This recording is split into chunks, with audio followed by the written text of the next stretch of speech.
Welcome. Thank you so much for having me, Ben. It's a pleasure to be here. So I understand your interest in Édouard Glissant as part of a larger project. So I thought we should start and you could tell our audience a bit about your larger research project on space. Yeah, absolutely. So my research on space began with my book project, The Invention of Order, which you just mentioned. And the project dates back earlier to my dissertation as well. And I was first struck in doing research in Latin American philosophy by the importance of thinking the colonization of the Americas as one of the core problems of Latin American thought. And also in certain thinkers that would later become known to me as thinkers as part of the kind of decolonial thought project, like Walter Mignolo. So I was reading Mignolo and Enrique Dussel and thinking about this problem of colonization, modernity, and the Americas. And it struck me that space was a kind of a fundamental component of thinking that problematic. And it struck me in reading someone like Enrique Dussel that rethinking modernity entails a spatial turn. It entails a kind of attention to the way in which the colonization project was a spatial project, the way in which that kind of thinking about space disrupts our notions of linear time. It disrupts the Eurocentric thought that claims to think from nowhere. And it points us to a more situated thought that then would take up the problem of what does it mean to think from the Americas? And so those are some kind of background questions that I think led me into this research. I was also interested in conversations between Latin American, Latinx philosophy and continental philosophy, and the way in which certain continental thinkers like Gilles Deleuze and Michel Foucault had a very distinctive spatial awareness in their thought in understanding the way that knowledge and power are formed. Yet that distinctive spatial awareness was oftentimes limited to a European geography. So as I begin developing a conversation between those Latin American and continental thinkers, I began to think about how can we think the space of the Americas in relationship to this history of colonization. And Glissant was someone who came a bit later into the project and actually really, I think, enriched my understanding of thinking the problematic of the Americas. But I'll get to that in a minute. But I wanted to say just a little bit more about the project. I guess one of the key dimensions for me in this project is the relationship between the colonial project as one of the emptying of space on the one hand and the ordering of space on the other hand. So I think it's a pretty well-established fact that the colonial project basically saw the New World, saw the Americas as empty, without inhabitants or without inhabitants that had the rights to be there or claim the right for the Spanish not to come there. And so the space was construed as empty in certain ways. Yet at the same time, one thing that I think is distinctive about my project is that I really want to emphasize how the emptying of space also went together with a kind of ordering of space. So a kind of modern rationality, an instrumental rationality is tied to this ordering of space, thinking of space in a new way as something that can be rationalized and controlled and mapped.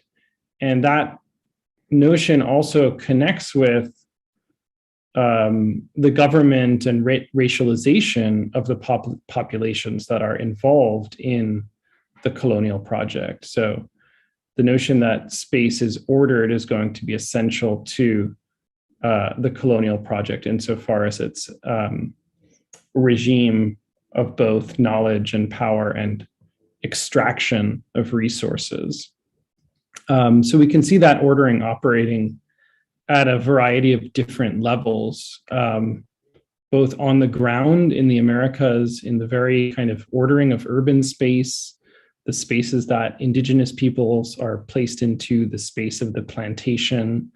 And also we can see it at a more global level in terms of mapping the world on a grid for the first time in this kind of abstract sense that the entire world can be mapped.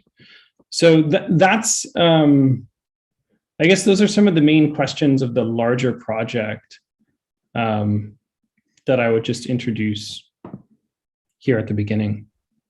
Thanks. Yeah, it's helpful to orient the conversation. And so then I would invite you to say, you know, what from Glissant, the concepts, the ideas, the questions, the methods drew you to his work, and then what were the same concepts and ideas that you found helpful for your project? Yeah, so there's many concepts, I think, in Glissant that drew me into his work, but let me try to limit myself to a few of them.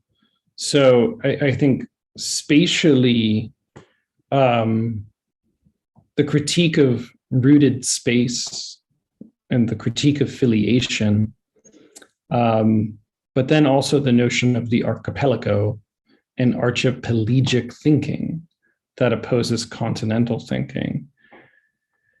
And then thirdly, I would say the abyss in Glissant. There's many more concepts that I could go into, and probably as we continue the conversation, we can talk further.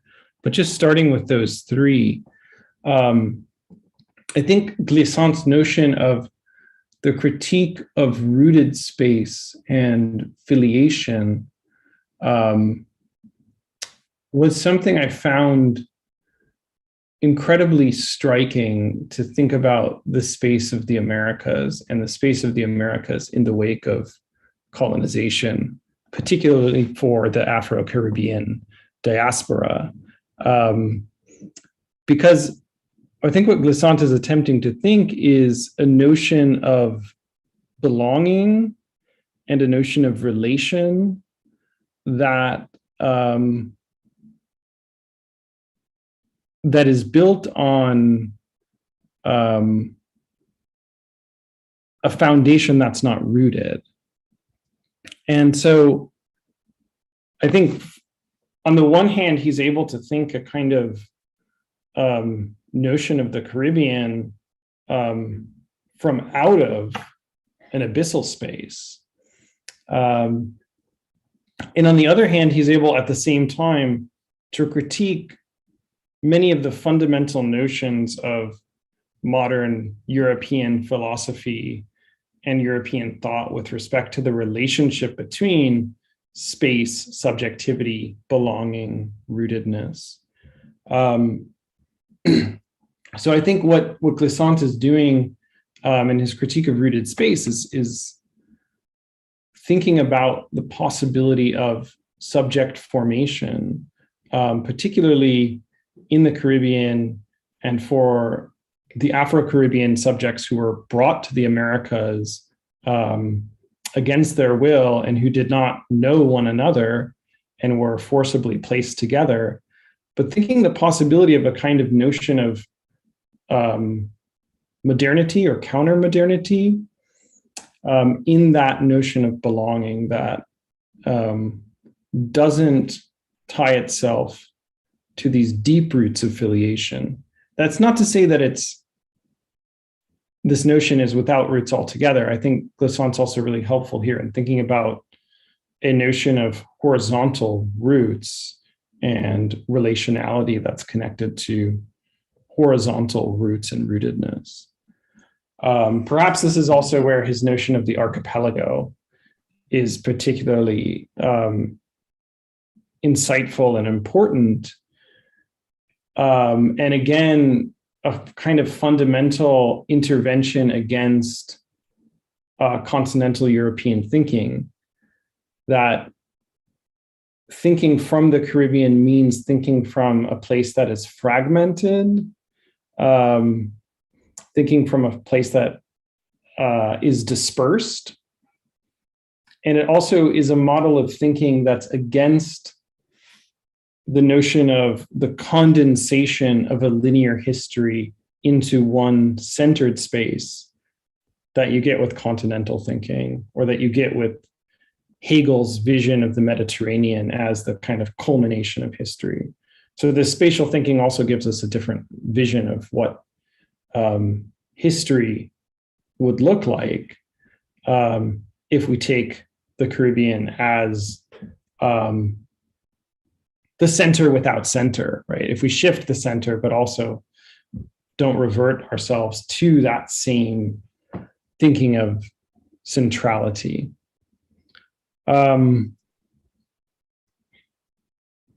think also archipelagic thinking from the archipelago gets at such a rich notion of what it means to think from the Americas, the Caribbean in particular, that both kind of takes up a literal sense of what is the space that you're thinking from, but then also this much, I guess, deeper space of what kind of possibilities for relation and futurity are built from that space. And lastly, I mentioned the abyss. And let me just say a little bit about the abyss. The abyss is interesting and important for me because Glissant thinks about the abyss in a way that is not reducible to empty space. So I think the abyss allows us to think, again, a kind of counter-modernity. So a lot of my book is thinking about the coloniality of space, and how the coloniality of space is precisely predicated on that emptying and ordering articulation. But the way that Glissant thinks about the abyss is not reducible to either emptying or ordering. It's a space that's not exactly empty, but it's a kind of space that has a persistence and a sense of survival and memory that is called on beyond the destructions of modernity. So I think with all three of these concepts, what I'm really drawn to in Glissant and I find helpful in my project is the notion that modernity is not reducible to its violent project of emptying and ordering, that there's another notion of space, and there's a kind of resistant space despite the violence, and precisely because of the entanglement of the new world, that the new world is the site of modernity because it is the site where peoples from all over the world are entangled for the first time in a violent and inhospitable way, but in a way that also leads to the creation of something new and something that's not reducible to the kind of ordering, emptying structures of power that we see there. You mentioned that our sense of history shifts if we start from Glissant in the Caribbean, and what else about if we think with Glissant and space, what else changes, or how do we think about space differently? Or can you give us some more details on this counter-modern or counter-coloniality of space kind of project that Glissant gives us a different way of thinking about it? Yeah, I think one thing that changes is kind of going back to the last point I was making with respect to entanglement. Glissant forces us to think about how the Caribbean is an entangled space, and it's a specific space. And so I think one thing that he forces us to rethink is the relationship between the local and the global, and how that question is articulated in modernity and counter-modernity. So the Caribbean is this specific space of entanglement. It's the place where colonization really starts. But it's also the place where this kind of the archipelago fragments outwards and is dispersed outwards. So what Glissant calls the tout monde, or the all world, there's this sense of refraction and global connection that the Caribbean requires us to think in its specificity. It requires us to also think globality. And so I think that kind of the way Glissant's already rethinking modernity resonates with a lot of other thinkers. And so I mentioned earlier, like Enrique Dussel, there's a way in which Glissant's notion of the all world and the notion of this Caribbean modernity, I think, interfaces in interesting ways with what Enrique Dussel will call transmodernity, right? A rethinking of modernity globally in terms of a plurality of spaces. I think there's something specific about Glissant's account that's quite interesting. That's not there in the same way in someone like Dussel. But I think there's ways in which you can read those thinkers together. And Glissant's thinking of the poetics of the Caribbean really changes the way that you think about modernity as such, not just Caribbean modernity.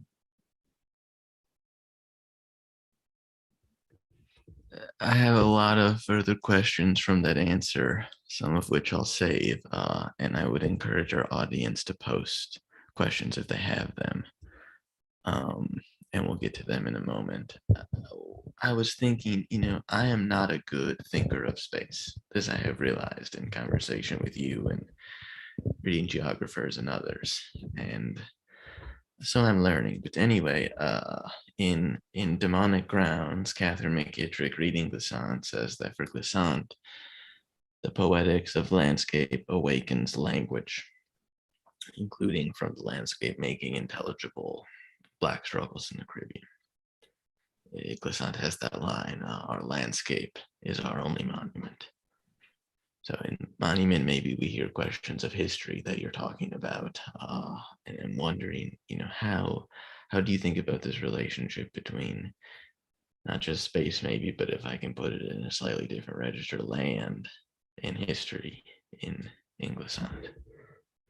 Yeah, thank you. That's a great question, and I'm glad you asked about the McKittrick, and also this quote, "Our landscape is our only monument." I really love that that passage from Caribbean Discourse, where I think he thinks about land a bit more deeply than in Poetics of Relation, where we get a little bit more of a turn to the abyss and to the sea.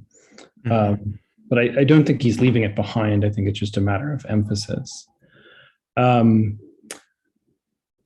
yeah, I think that this notion that the poetics of landscapes awakens language and makes Black struggles intelligible, and is also a site of Black struggle and a site of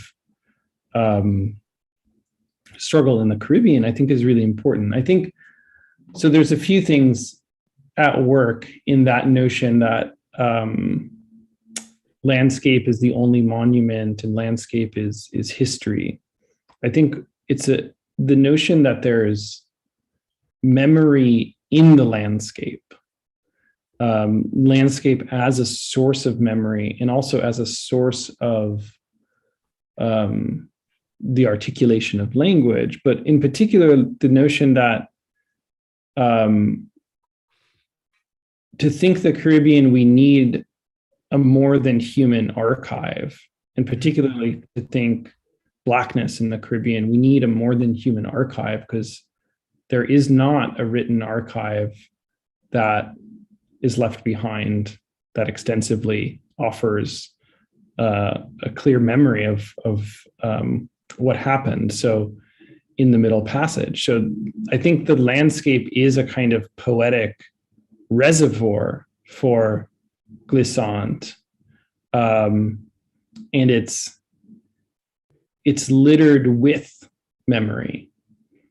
And rethinking memory in that sense also, I think, forces us to rethink some of our fundamental concepts or some of the fundamental kind of white European concepts with respect to memory and language, that, and with respect to the distinction between the human and nature, that the landscape itself is already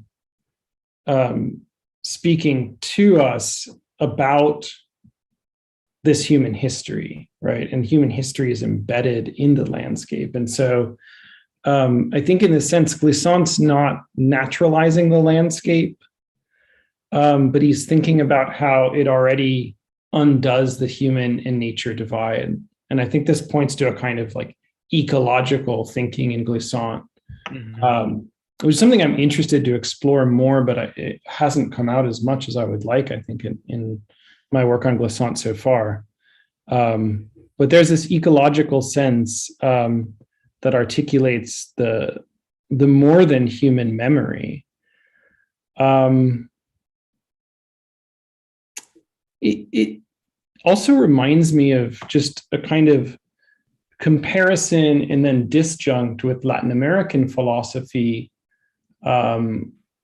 which has been interested to think the question of place and land. So like, I think about Jose Marti and his famous essay, Nuestra America, Our America, in his notion of thinking that in order to think America, we must think from America, and we must create concepts that are adequate to, let's say, the American landscape. I don't know if he uses that term, but he uses the term nature a lot.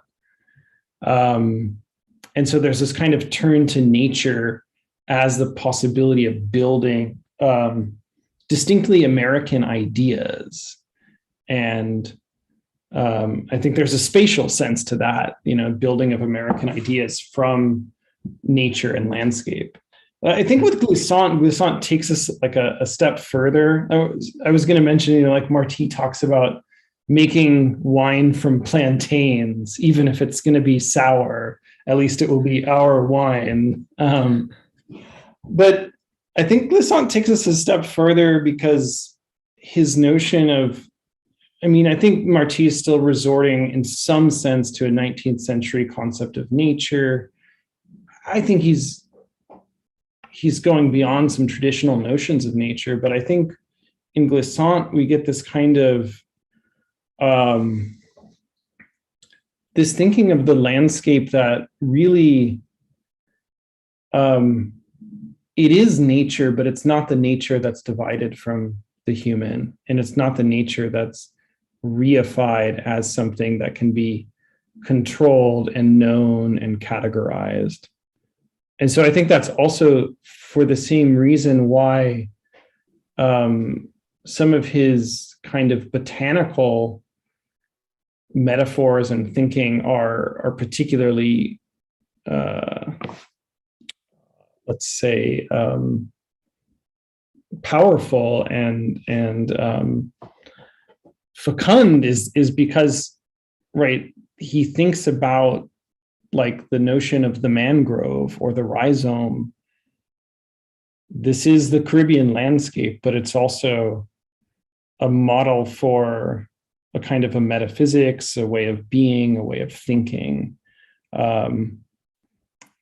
it undoes a lot of these traditional binaries. I think from start to finish, Glissant's thought is really undoing so many binaries and so many of the traps that catch one in Western modern thinking. So I'll just leave that there for now. Can you say more? One of the questions earlier, when you brought up Dussel and transmodernity and Glissant, let's spend a little bit more time on that, because there is, for me, Dussel maintains something in his concept of exteriority.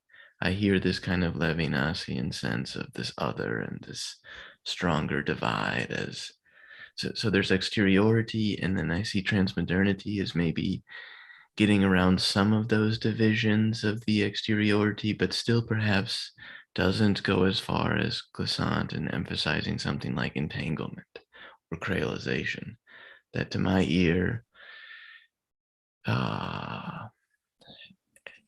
would not be comfortable with as strong of a kind of geographic spatial distinction of another place, an outside and an inside, as Dussel's vocabulary to my ear sometimes is.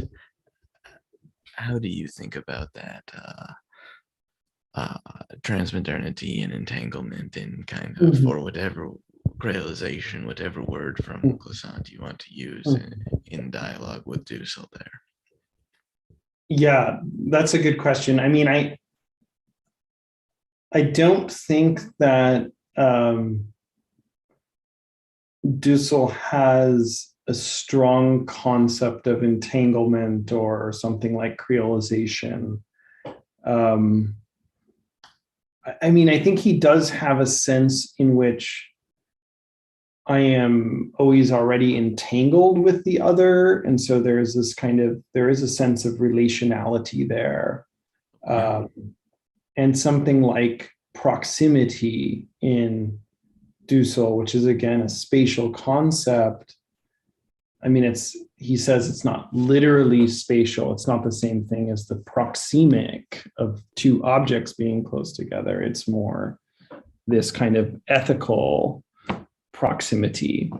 But so I think there's something of entanglement operative there, in terms of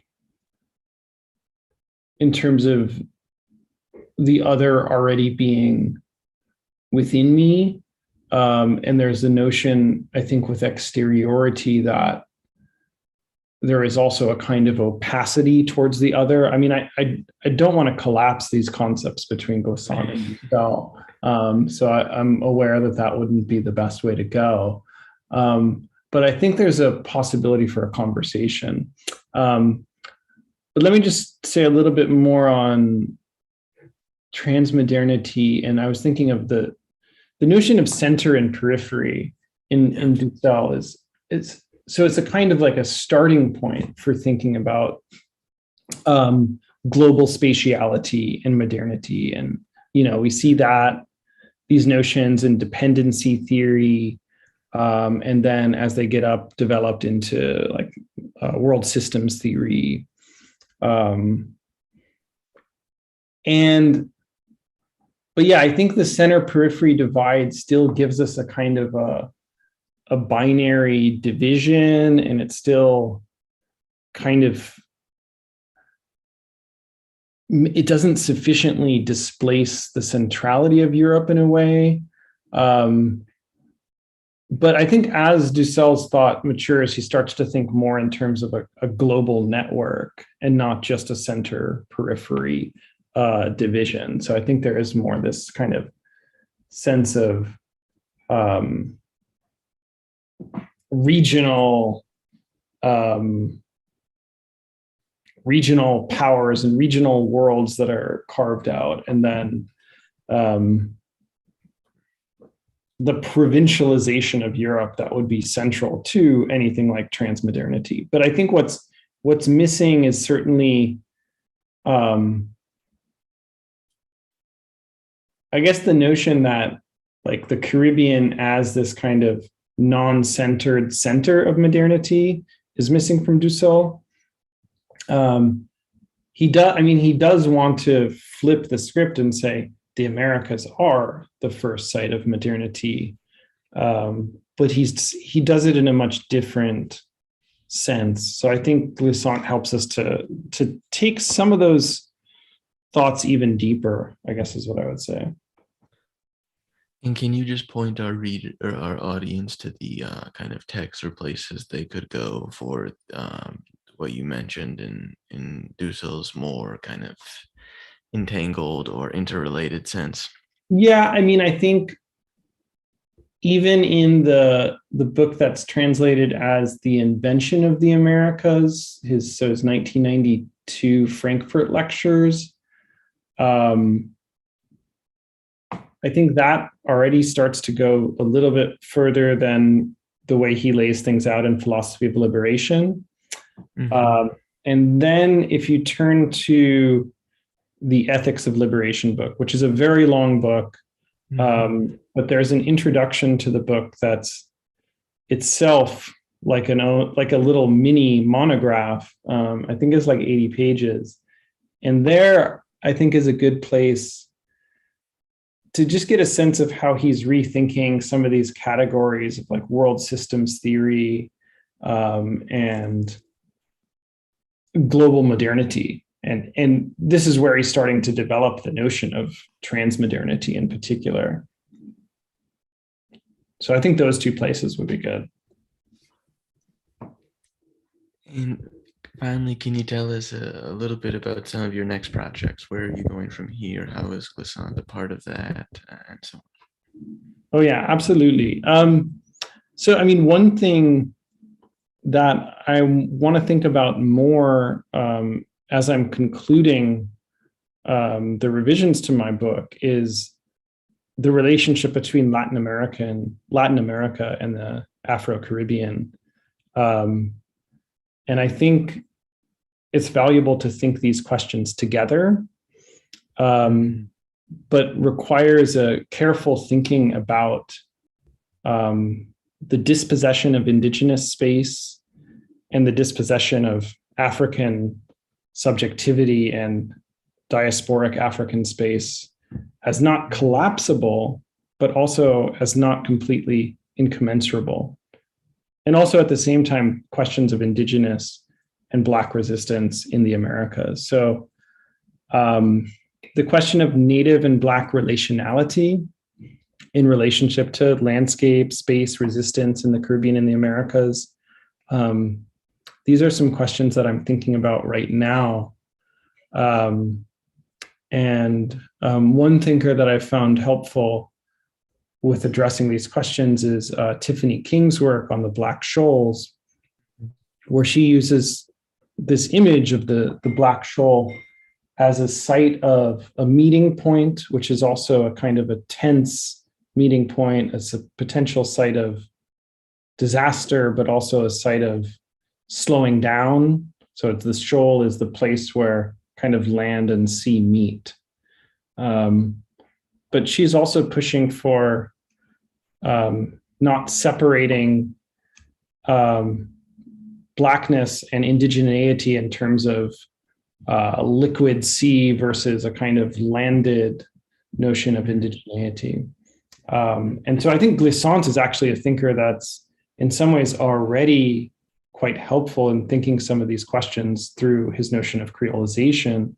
But I'm also thinking more about indigenous resistance in relationship to the kind of resistance that I think Glissant is thinking about in the Caribbean landscape. So that's one dimension of some of my current and future work. And another project that I'm working on now, or just starting to get into, is thinking through some questions from Santiago Castro Gomez, who's also a deeply spatial thinker. And I finished the translation of Zeropoint Hubris, which I co-translated, which just recently came out in English. And I mean, the idea of zero-point hubris is a spatial idea, right? The critique of the thought from nowhere that cannot be observed. But this book also is a really rich kind of local genealogy of colonial power in colonial New Granada, so today's Venezuela and Colombia. And what I want to write about in relationship to Castro Gomez is looking at a particular moment of science in New Granada, specifically the practices of trying to classify cinchona bark, which is the source of quinine in New Granada in the 18th century.